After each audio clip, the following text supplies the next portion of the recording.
So you think you have mice, freeloading, non-rent paying balls of fur living in your home. Do you hear noises in the attic that make billiard balls crashing together sound peaceful?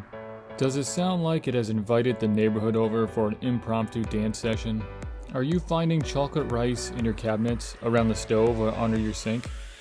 How about turd tacks in the basement, garage, and shed? You might have mice. Jokes aside, hearing noises and finding rodent droppings are good signs that you have a mouse problem. Mice tend to be most active early night and again early morning. Hearing noises in the dead of night could be an indication of a different pest problem, like squirrels or maybe even ghosts. There's two main types of mice that we deal with inside of houses. The first is a house mouse, which has grayish fur on top and a light gray to cream color belly. These fur balls weigh in at half to 1 ounce with a length of 2.5 to 3.75 inches without the tail, 5 to 8 inches long if you glue it back on. The second type of mouse is called the deer mouse, which is similar in size and length as the house mouse, but looks a little bit more like a white-tailed deer, with reddish brown on top and white fur on the other belly. Mice are constantly defecating and urinating wherever they go, making the surface on which they travel unhealthy to touch. Mice tend to live in attics, crawl spaces, kitchens, garages, basements, and sheds. They especially like it near water lines and electrical lines.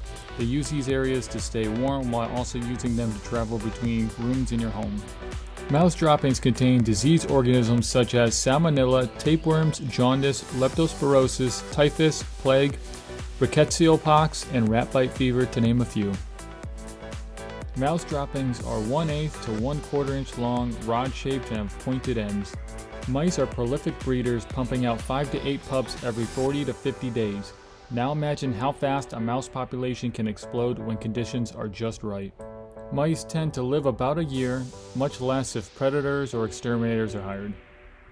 Although, I'm not sure how you would pay a cat for services. Do they use CatApp? Venmeow?